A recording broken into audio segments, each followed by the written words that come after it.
આજના આ ચેપ્ટર શરૂઆત કરીએ છીએ ત્યારે હું તમને શરૂઆતમાં કેટલીક બેઝિક બાબતો સમજાવવા માંગુ છું કે જે તમારે આના માટે બહુ આવશ્યક છે દોસ્તો, કે એ પ્રકારની બેઝિક બાબતો જો તમને ખ્યાલ હશે તો આપણું આ ચેપ્ટર તમારા માટે બહુ સરળ બની જશે.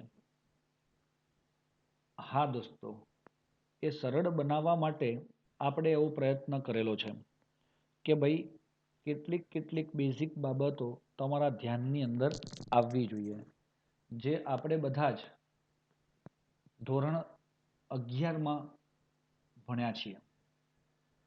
છતાં પણ હું તમને કેટલીક બાબતો અહીં બતાવવા ઈચ્છીશ કે દોસ્તો, સૌથી પહેલા આપણી બેઝિક પાર્ટ જે કહીએ ને, બેઝિક વાત, કે ઓર્ગેનિક કેમિસ્ટ્રી એટલે એને કાર્બનિક રસાયણ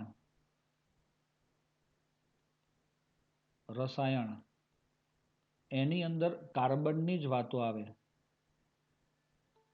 કાર્બન ધરાવતા સંયોજનો, સમજ પડે છે? કાર્બન ધરાવતા સંયોજનો એટલે કાર્બનિક રસાયણની અંદર આપણે આવે છે. એમાંથી શરૂઆત થાય છે આલ્કેનથી. બરોબર છે? આલ્કેનનું સાદું સૂત્ર થાય RH. આ R એટલે આલ્કાઇલ અને H સાથે જોડાય એટલે RH કહેવાય. દોસ્તો, એમાં બે શબ્દો છે, આલ્ક વત્તા એન, સંધિ છૂટી પાડો ને તો આવું મળે તમને. અને એમાં પણ આપણે એમ કહીએ છીએ કે ભાઈ કાર્બન અને કાર્બન વચ્ચે શું હોય? બધા જ એકલ બંધ હોય. આને આપણે આલ્કેન કહેતા હતા. દોસ્તો, ગમે તે સંયોજન બનશે પણ એ સંયોજન માટે આ આલ્કેનનો H દૂર થાય, સાંભળજો, અને ત્યાં X આવે, હેલોજન આવે, તો એ તમારો બની જાય છે RX.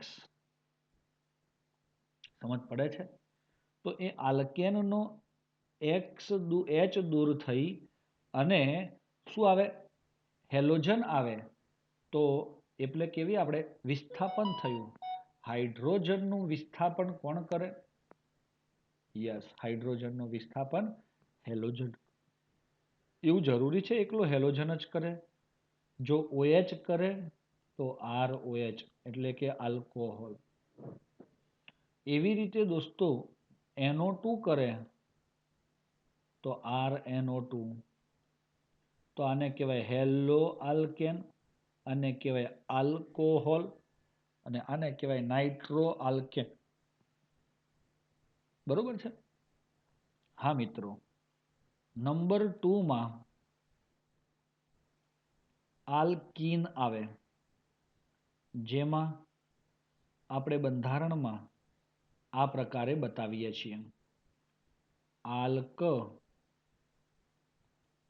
પ્લસ ઇન આવે. ચાલો, સમજ પડે છે આપણને કે આ સંધિ છૂટી પાડી કાર્બન કાર્બન વચ્ચે એક દ્વિબંધ હોવો જોઈએ આલ્કીનમાં. તો સાહેબ, બે દ્વિબંધ હોય તો શું કહેવાય? એને પણ આલ્કીન જ કહેવાય, પરંતુ એને ડાઈન કહેવાય. સમજ પડે છે? હા મિત્રો. અચ્છા, આમાં સામાન્ય સૂત્ર બાકી રહી ગયું. સામાન્ય સૂત્ર થાય CN H2N+2. આનું સામાન્ય સૂત્ર થાય CN H2N+2. બે હાઇડ્રોજન નીકળી ગયા. ચલો દોસ્તો, સમજ પડે છે? બીજું, આમાં સંકરણ sp3 થાય. સંકરણ કયું થાય? sp3. આમાં સંકરણ sp2 થાય. દ્વિબંધ ધરાવતા કાર્બનનું કયું સંકરણ થાય? sp2 થાય. ચલો, ક્લિયર થયું? આ સમજ પડે છે આપણને? ત્યારબાદ નંબર 3 આવે છે આલ્કાઇન. તો એને કહેવાય છે C ટ્રિપલ બોન્ડ C. આમ આપેલું હોય. આલ્ક વત્તા આયન થઈ જાય અને કાર્બન કાર્બન વચ્ચે એક ત્રિબંધ હોય, બરોબર છે. સામાન્ય સૂત્ર એ શું કહેવાય? CnH2n -2 એટલે અને સંકરણ sp હોય તો કોનું sp હોય સંકરણ? તો દોસ્તો sp હોય કોનું? ત્રિબંધ ધરાવતા કાર્બનનું. આલ્કેન સંતૃપ્ત હોય, જ્યારે આલ્કીન અસંતૃપ્ત હોય અને આલ્કાઇન અસંતૃપ્ત હોય. એટલે દ્વિબંધ કે ત્રિબંધ હોય, અસંતૃપ્ત છે એનું કારણ ડબલ બોન્ડ છે, અસંતૃપ્ત છે એનું કારણ ટ્રિપલ બોન્ડ છે અને સંતૃપ્ત છે એનું કારણ સિંગલ બોન્ડ છે. દોસ્તો આ બધા જ સંયોજનોને આપણે એલિફેટિક તરીકે ઓળખીએ છીએ. નંબર 4 આવે છે એરીન સંયોજનો. એરીન સંયોજનો એટલે બેન્ઝીન રિંગ ધરાવતા સંયોજનો થાય, હે ને? અને તેમાં એકાંતરે દ્વિબંધ હોય.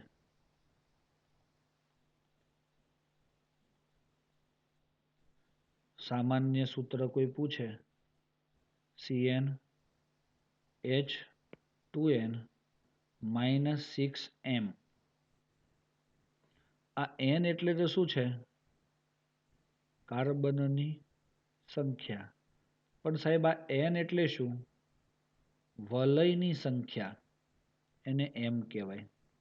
હા દોસ્તો, અને એ એનું સામાન્ય સૂત્ર થાય, એને કહેવાય વિશિષ્ટ અસંતૃપ્ત છે. અચ્છા, વિશિષ્ટ અસંતૃપ્ત કેમ કીધા હશે? કારણ કે તેમાં એકાંતરે દ્વિબંધ છે. એક દ્વિબંધ પછી સિંગલ બંધ, દ્વિબંધ સિંગલ બંધ, આ પ્રકારનું બંધારણ તેમાં જોવા મળે છે. આથી તેને શું કીધું હશે દોસ્તો? વિશિષ્ટ અસંતૃપ્ત કીધા છે. ચાલો, ક્લિયર થઈ જાય છે? હા. સંકરણ બાકી રહી જાય. બધા જ કાર્બન sp2 સંકરણ બનાવે છે. બીજું, તે સંયોજનો એરોમેટિક છે. આ સંયોજનો કેવા છે? એરોમેટિક. એરોમેટિક અને એલિફેટિક સમજ પડી દોસ્તો? તો આ એરોમેટિક સંયોજનો છે દોસ્તો, જે આપણે ધ્યાન રાખવાની સખત જરૂર છે. ક્લિયર થઈ જાય છે?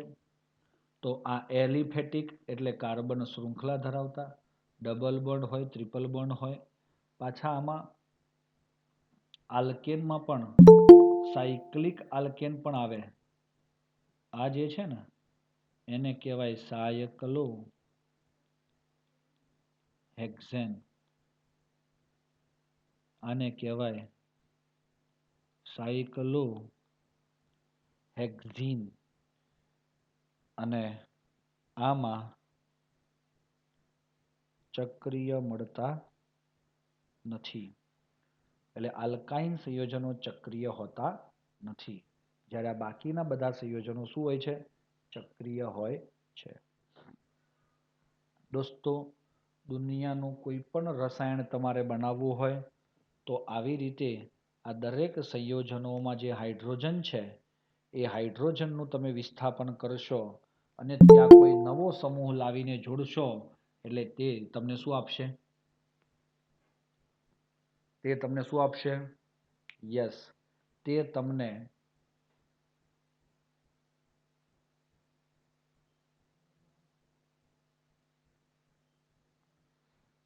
જે સંયોજન, જે સમૂહ નવો જોડાય છે એને આધારે મળતું કાર્બનિક સંયોજન આપશે.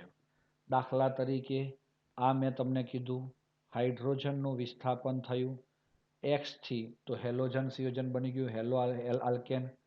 અને આની અંદર OH આવ્યો તો આલ્કોહોલ બન્યો, NO2 આવ્યો તો નાઇટ્રો બન્યો. એ રીતે આ બેન્ઝીનના આ હાઇડ્રોજનનું વિસ્થાપન જો હેલોજન દ્વારા થાય તો એને હેલો એરિન તરીકે ઓળખવામાં આવે છે. શું કહીએ છીએ આપણે એને? Hello arene. તો મિત્રો આપણે હવે આ ચેપ્ટરની અંદર એન્ટ્રી લઈ રહ્યા છીએ. આટલા ટોપિકની અંદર કોઈ બાળકને કોઈ ડાઉટ હોય તો તે પૂછી લે.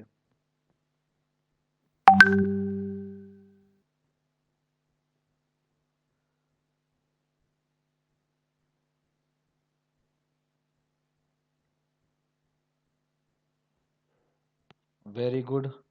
એટલું સુંદર હું ભણાવું છું. હા હા, બોલ બોલ ભાઈ. અવાજ બેટા આખો કમ્પ્લીટ આવતો નથી.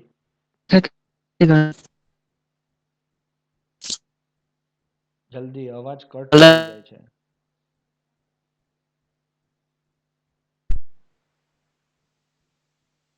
લખી નાખ. તું લખીને કે મને.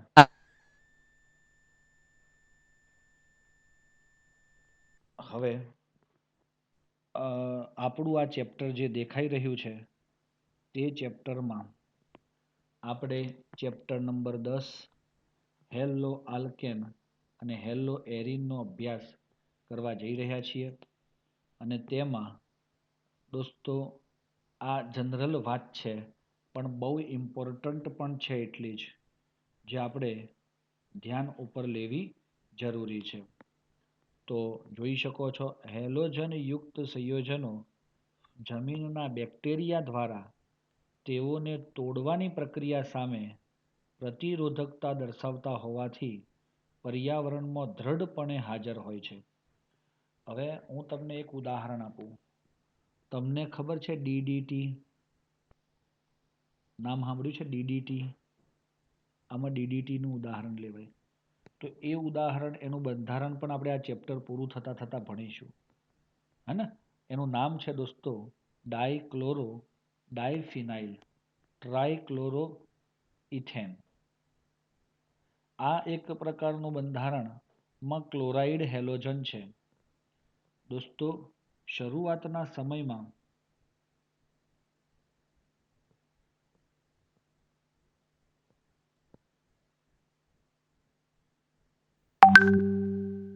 વલયની શક્ય કઈ રીતે ગણવી? શક્ય સંખ્યા, યસ, એન રહી ગયો છે એ કહું બેટા. વલયની સંખ્યા કેવી રીતે ગણવી તે. ચલો, અહીંયા આપણે DDTની વાત કરીએ છીએ. આ પેજ પૂરું થાય પછી હું તમને સમજાવી દઉં. ક્લોરીન હોવાથી દોસ્તો આ જમીનમાં જ્યારે આપણે જંતુનાશક તરીકે ઉમેરતા હતા ને, કોને? DDT પાવડરનો છંટકાવ કરતા હતા. ગામની અંદર જ્યારે નેતાજી આવવાના હોય, હા, કોઈ પ્રસંગ હોય તો બધું સાફ સફાઈ કર્યા બાદ આપણે એની અંદર દવાનો છંટકાવ પાવડર સફેદ કલરનો નાખીએ છીએ. તો વર્ષો પહેલાં DDT નાખવામાં આવતો હતો. પણ ખબર પડી કે DDT તો ક્લોરીનનું સંયોજન છે અને ક્લોરીનનું વિઘટન એ જમીનમાં થતું નથી. એટલે જમીનના બેક્ટેરિયા તેનું વિઘટન કરી શકતા નથી. તો એ ક્લોરીનવાળો DDT તો જમીનમાં એવો ને એવો પડી રહે છે. આથી જમીનનું પ્રદૂષણ થતું જાય છે. અને એ જમીનનું જો પ્રદૂષણ થતું હોય તો એવો સંયોજન આપણે વાપરવું જોઈએ નહીં. અને દોસ્તો ત્યાર પછીથી DDT જે વાપરવાનો બંધ કરેલો છે. આ એક સાદું ઉદાહરણ આપ્યું. એટલે એ પર્યાવરણમાં હાજર જ રહે છે. એલિફેટિક કોને કહેવાય અને એરોમેટિક કોને કહેવાય એ ખબર પડી ગઈ? એલિફેટિકના અથવા હાઇડ્રોકાર્બન, આ બધા હાઇડ્રોકાર્બન હતા આપણે જે જોયા ને બધા જ, આ બધાને શું કહેવાય? યાદ રાખજો, હાઇડ્રોકાર્બન. અહીંયા જેટલા બી સંયોજન છે તમારા, આટલા સિવાય, આ સિવાય, એ દરેક સંયોજનમાં કાર્બન અને હાઇડ્રોજન સિવાય કંઈ બીજું દેખાય છે તમને? નથી દેખાતું. એટલે આ બધાને હાઇડ્રોકાર્બન કહેવાય. કે જેમાં જે સંયોજનમાં માત્ર હાઇડ્રોજન અને કાર્બન જ હોય તેને હાઇડ્રોકાર્બન કહે છે. માં હેલોજન પરમાણુ દ્વારા હાઇડ્રોજન પરમાણુનું વિસ્થાપન થતાં અનુક્રમે આલ્કાઇલ હેલાઇડ એટલે હું બતાવું ને અહીંયા RH હતો એમાંથી વિસ્થાપન X દ્વારા થયું તો આલ્કાઇલ હેલાઇડ આનું નામ થાય અને પછી અથવા હેલો આલ્કેન બને છે. એરોમેટિક હોય તો એરોમેટિકની અંદર RH થાય અને RH માં H નું વિસ્થાપન હેલોજન દ્વારા થાય તો ARX આપણને મળે છે. શું મળે છે? ARX આપણને મળે છે. જેનાથી આપણે કહીએ છીએ આને કહીશું હેલો એરિન. શું કહીશું આપણે એને? હેલો એરિન અથવા તો aryl halide. Aryl halide, alkyl halide. Hello alkane સંયોજનમાં હેલોજન પરમાણુ જોજો આ મિથેન હતો. મિથેનનું સંકરણ કયું હતું? સર સિંગલ બંધ છે એટલે sp3. આ હાઇડ્રોજનનું વિસ્થાપન હેલોજન દ્વારા કર્યું તો હાઇડ્રોજનના સ્થાને કોણ આવી ગયું? હેલોજન. તો આનું સંકરણ કયું થઈ ગયું? sp3. બેન્ઝીનની અંદર આ દરેક કાર્બન પરમાણુ એ sp2 સંકરણ ધરાવે છે. હવે આ હેલોજન દ્વારા આ હાઇડ્રોજનનું વિસ્થાપન થાય તો એ સ્થાન ઉપર કોણ આવ્યો? હેલોજન. તો ડબલ બોન્ડ આવ્યો એટલે આને sp2 તરીકે ઓળખવામાં આવે છે.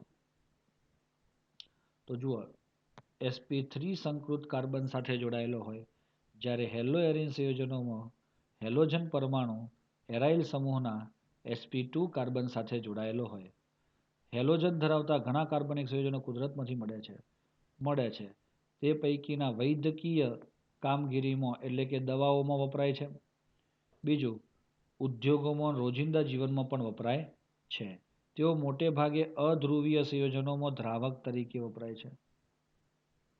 ભાઈ અધ્રુવીય સંયોજનોમાં દ્રાવક તરીકેનો શું મતલબ થાય? કે જેમાં અણુ તમારો અધ્રુવીય હોય એમાં દ્રાવક તરીકે એ પોતે વપરાય છે. મોટા ભાગના કાર્બનિક સંયોજનોના સંશ્લેષણમાં પ્રારંભિક પદાર્થ તરીકે વપરાય છે. દોસ્તો યાદ રાખશો તમે, કાર્બનિક સંયોજનોના સંશ્લેષણમાં પ્રારંભિક પદાર્થ તરીકે પણ હેલોજન વપરાય છે. મતલબ શરૂઆતનો પદાર્થ. હા, દ્રાવક તરીકે, પ્રારંભિક પદાર્થ તરીકે એ પણ ધ્યાન પર લઈ શકશો. બીજું જુઓ, જમીનના સૂક્ષ્મજીવો દ્વારા બનતી ક્લોરીનયુક્ત પ્રતિજીવી ક્લોરએમ્ફેનિકોલ બહુ ઇમ્પોર્ટન્ટ છે દોસ્તો. કોણ? ક્લોરએમ્ફેનિકોલ એ ટાઇફોઇડ. આ ટાઇફોઇડ એક તાવ છે. એ તાવના ઉપચારમાં વપરાય છે. ચલો ખબર પડી. બીજું, આપણું શરીર આયોડીન ધરાવતો અંતઃસ્ત્રાવ થાઇરોક્સિન. થાઇરોક્સિન એ શેમાંથી બને? એમાં આયોડીન છે. શું છે? આયોડીન. પણ આ થાઇરોક્સિન એ થાઇરોઇડ ગ્રંથિમાં જોવા મળે. ક્યાં જોવા મળે? થાઇરોઇડ ગ્રંથિમાં ઉત્પન્ન થાય છે. અને એ ની ઉણપથી આ થાઇરોક્સિન જે છે ને એની ઉણપ લાગે ને, સ્ત્રાવ ઓછો થાય એટલે આયોડીન ઘટી જાય. તો ઉણપ જે છે એ ગોઈટર કરે છે.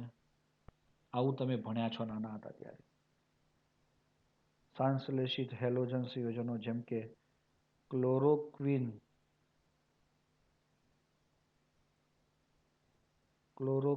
એ મેલેરિયા માટે. આ બધા જનરલી આ તાવના ઉપચાર માટે વપરાય છે. હેલોથેન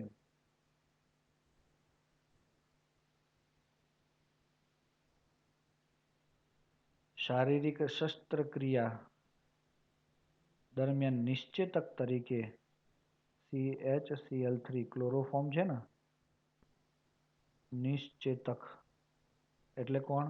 બેભાન કરવા વાળો પદાર્થ તરીકે વપરાય છે અને કેટલાક તો ફ્લોરીન યુક્ત સંયોજનોને શારીરિક શસ્ત્રક્રિયામાં રુધિરના કાર્યક્ષમ અવેજી બ્લડની અવેજીમાં ફ્લોરીનના સંયોજનો પણ વપરાય છે, આવું કહેવા માંગે છે. બહુ MCQ પણ આનો ઇમ્પોર્ટન્ટ બની શકે દોસ્તો. તો આ ટોપિક માત્ર ને માત્ર MCQ પર્પઝ ઉપર જ તમારે ધ્યાન લેવાનો છે. સમજ પડે છે? આ ચેપ્ટરમાં આપણે શું ભણવું છે? આ ચેપ્ટરમાં તમે નહીં, આપણે કાર્બ હેલોજન સંયોજનો. આ કાર્બ હેલોજન એટલે શું? કાર્બન સાથે હેલોજન જોડાયેલો હોય તેવા સંયોજનોની બનાવટની અગત્યની પદ્ધતિઓ, ભૌતિક અને રાસાયણિક ગુણધર્મો અને ઉપયોગો વિશે અભ્યાસ કરીશું.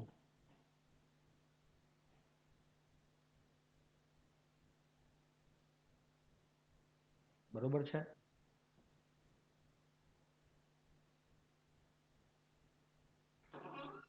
કરીશું. ચાલો, ક્લિયર થયું બેટા આપણને?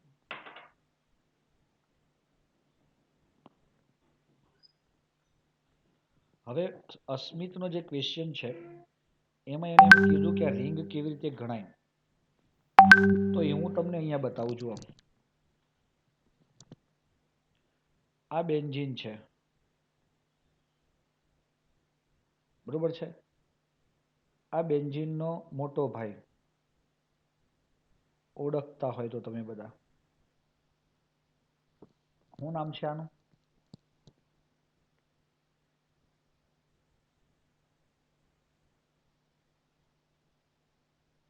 નેફથેલિન. પેલી ડામરની ગોળી કહો છો ને તે.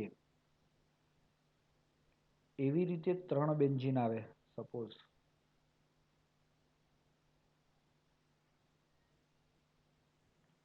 તો એને કહેતા હતા એન્થ્રેસીન. બરોબર છે? તો આમાં કાર્બનની સંખ્યા CnH2n -6m. હાઇડ્રોજન પણ તમને જોઈતા હોય તો આવી રીતે શોધાય. જુઓ, આમાં કાર્બન 6 છે તો C6 6 દુ 12 અને એક જ વલય છે ને, m બરાબર 1. 12 ઓછા 6 એટલે આ 6. 1 2 3 4 5 6 7 8 9 10. તો આ 10 કાર્બન થયા, હે ને? તો 10 કાર્બન થયા તો આપણે શું લખીશું અહીંયા? C10 H 10 દુ 20 માઇનસ 6 ગુણ્યા 2, કારણ કે વલય m બરાબર કેટલા છે? 2 એટલે 12. તો 20 ઓછા 12 એટલે 8 થાય. તો આની પાસે 8 જ હાઇડ્રોજન હોય. 1 2 3 4 5 6 7 8. તમને એમ થાય સાહેબ વચ્ચેવાળો, તો વચ્ચેવાળાના 4 બંધ બની ગયા ને. આમાં કેટલા કાર્બન છે? 1 2 3 4 5 6 7 8 9 10 11 12 13 14 15. ખરેખર 15 છે કે 14 છે?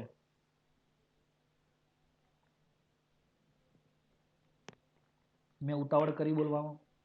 આ અહીંયાથી ચાલુ કરીએ આપણે. 1 2 3 4 5 6 7 8 9 10 11 12 13 અને 14. હા,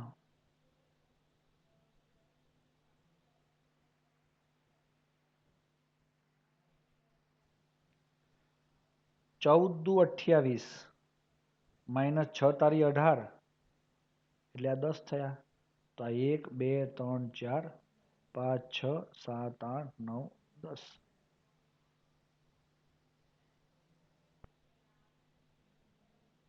બરોબર છે? આ રીતે પણ તમે ગણતરી કરી શકો. ક્લિયર છે બેટા?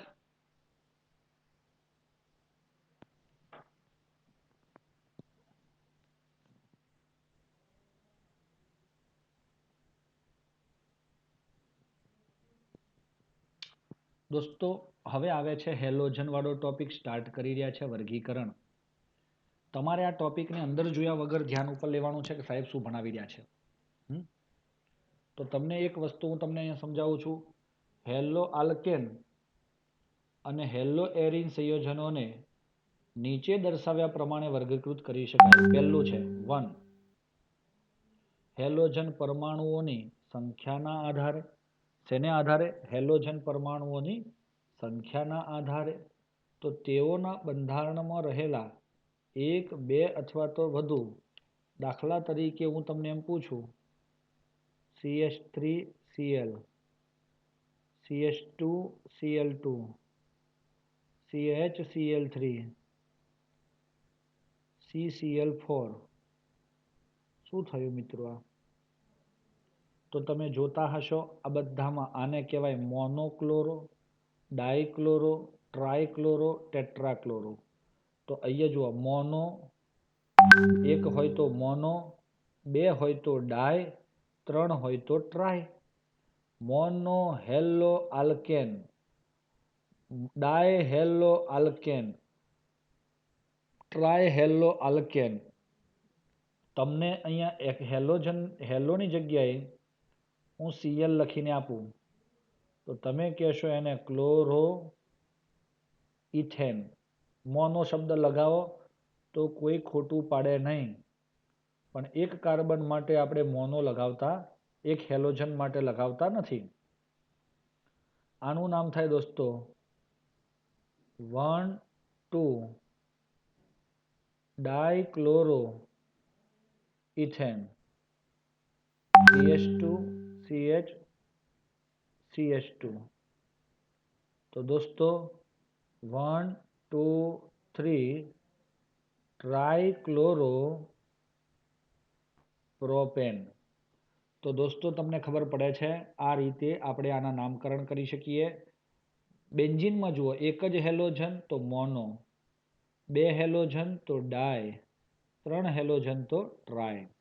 અહીંયા હું Cl લખું તો આપણે શું કહીએ છીએ? ક્લોરોબેન્ઝીન. 1, 2 ડાયક્લોરો બેન્ઝીન. 1, 2, 3 trichloro benzene. બાળકો સમજ પડી આપણને?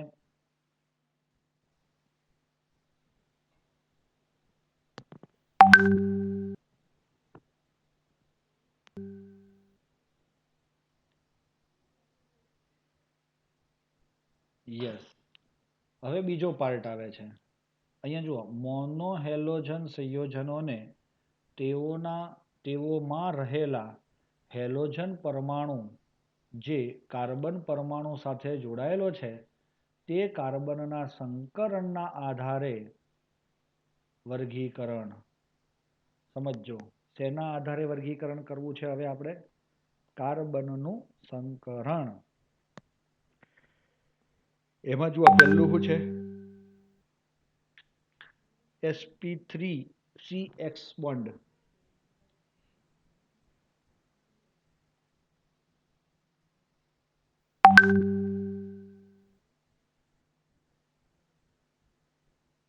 sp3 સંકરણ થઈ જાય, હે ને? અને બીજું આવે છે એટલે બધામાં sp3 આવે. તો દોસ્તો અહીંયા હું તમને એવું કહું છું કે આ તમારો પહેલા કોણ હતો? CnH2n+2 આલ્કેન હતો સાહેબ. એક હાઇડ્રોજન ગયો તો અહીંયા 1 કરીએ, CnH2n+1x. આનું સામાન્ય સૂત્ર હું આવું લખી શકું દોસ્તો? લખી શકું? હા, લખી શકીએ છીએ. અને તેમાં એક સીધી સી વાત છે દોસ્તો કે તમારો હેલોજન જે કાર્બન સાથે જોડાયો હોય તે કાર્બનનું સંકરણ sp3 થતું હોય. શું થતું હોય? sp3 થતું હોય તો આપણે તેને શું કહીશું?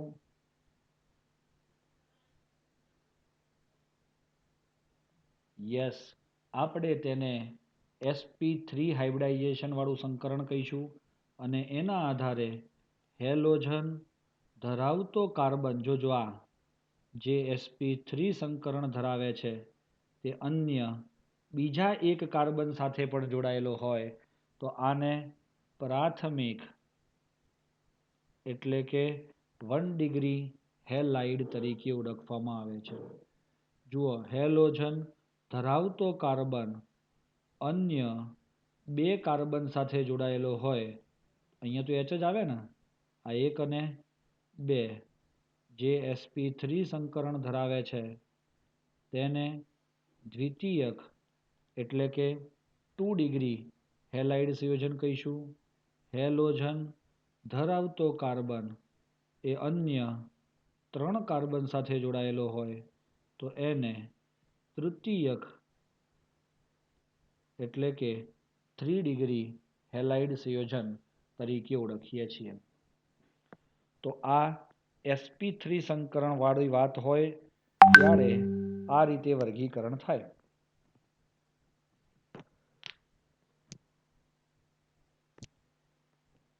હવે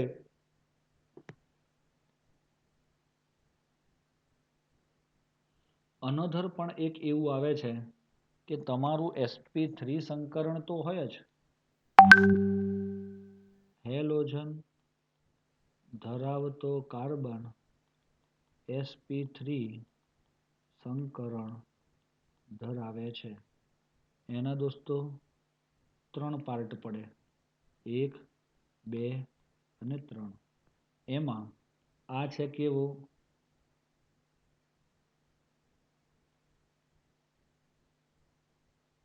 આલ્કાઇલ હેલાઇડ, જે આપણે ભણ્યા તે. એના પાછા 3 પ્રકાર પડે.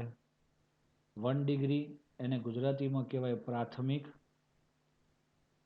2 ડિગ્રી દ્વિતીયક, 3 ડિગ્રી તૃતીયક. તો 1 ડિગ્રી, 2 ડિગ્રી અને 3 ડિગ્રી હેલાઇડ તરીકે ઓળખવામાં આવે છે. એ તો જોયો, હેલોજન ધરાવતો કાર્બન અન્ય એક કાર્બન સાથે જોડાય. હેલોજન ધરાવતો કાર્બન અન્ય 2 કાર્બન સાથે જોડાય.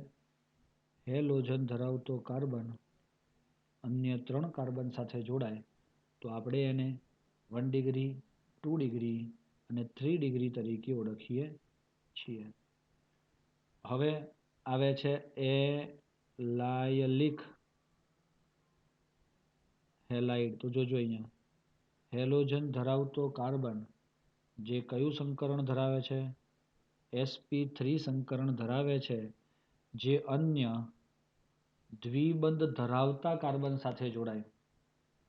હેલોજન ધરાવતો કાર્બન જે sp3 સંકરણ ધરાવતો હોય તે અન્ય દ્વિબંધ ધરાવતા કાર્બન સાથે જોડાયેલો હોય. મતલબ ખબર પડે છે? હા, અન્ય દ્વિબંધ ધરાવતા કાર્બન સાથે જોડાયેલો છે. આથી CX, આમાં કયો? sp3. આ પ્રકારના બધાની ચર્ચા થઈ રહી છે. ચલો ક્લિયર. તો આ એલાયલિક કહેવાય. CH2 double bond CH, CH2Cl. આ ઉપરાંત બીજું એક ઉદાહરણ પણ આપણે તમને આપી શકીએ છીએ અહીંયા.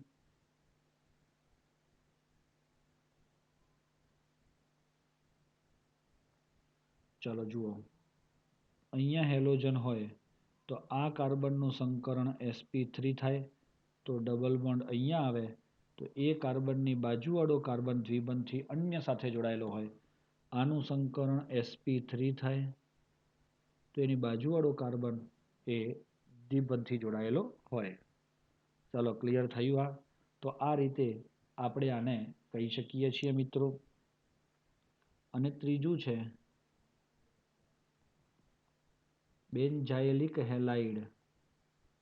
તો દોસ્તો, હેલોજન ધરાવતો કાર્બન જે sp3 સંકરણ ધરાવતો હોય તે બેન્ઝીન વલયના કાર્બન સાથે જોડાયેલો હોય. કોની સાથે? બેન્ઝીન વલયના કાર્બન સાથે જોડાયેલો હોય તો આપણે તેને શું કહીશું? બેન્ઝાયલિક હેલાઇડ તરીકે ઓળખીએ છીએ. શેના તરીકે ઓળખીએ છીએ?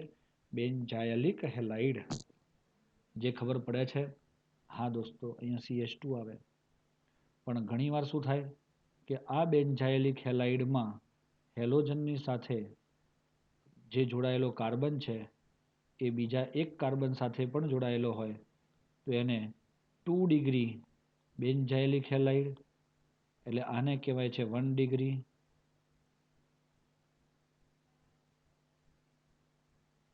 આને 2 ડિગ્રી બેન્ઝાઇલિક હેલાઇડ અને 3 ડિગ્રી બેન્ઝાઇલિક હેલાઇડ. ચલો અહીંયા જુઓ, ખબર ના પડે તો હું બતાવી દઉં. આમાં પણ સંકરણ sp3, આમાં પણ સંકરણ sp3 છે. જે દ્વિબંધ તો છે જ, જુઓ અહીંયા પણ જેવી પરિસ્થિતિ એલાયલિકમાં છે એવી જ બેન્ઝાઇલિકમાં છે, પણ માત્ર ફરક શું છે? બેન્ઝાઇલિકમાં દ્વિબંધ તો છે પણ બેન્ઝીનનો દ્વિબંધ છે, અને એલાયલિકમાં એલિફેટિકનો દ્વિબંધ છે. એટલે આ વાત આવે છે એલિફેટિક માટે અને આ વાત આવે છે એરોમેટિક માટે. આપણે આવું કહી શકીએ. દોસ્તો સમજ પડી?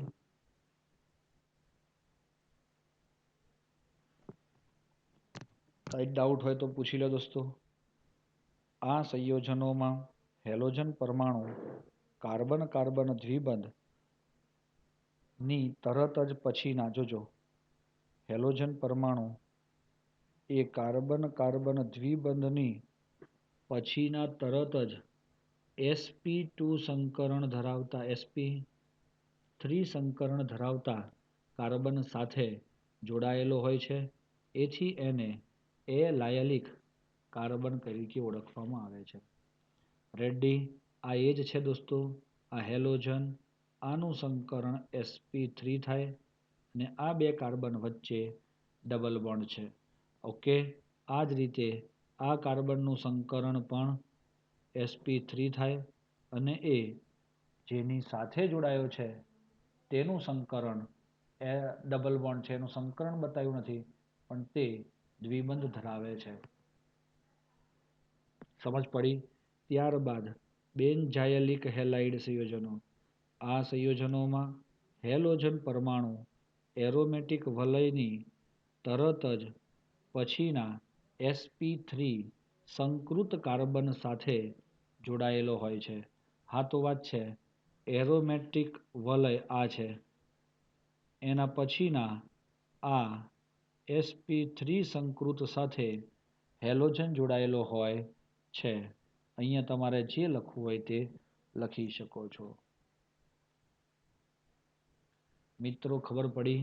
આ 1 ડિગ્રી, આ જે છે એ અહીંયા એક r ડેશ બરાબર CH3 હોય અને r ડબલ ડેશ બરાબર H હોય, એટલે આ જે છે તમારું બંધારણ આવું C R H અને X, તો આ થશે 2 ડિગ્રી અને બંને જગ્યાએ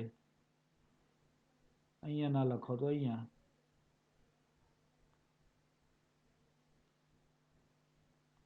3 ડિગ્રી થાય છે. ચલો દોસ્તો ખબર પડી? CX બંધ ધરાવતા સંયોજનો કયા છે?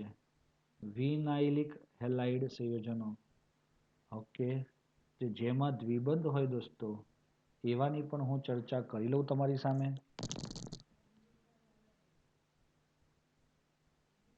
હેલોજન ધરાવતો કાર્બન કયું? sp2 સંકરણ ધરાવતો હોય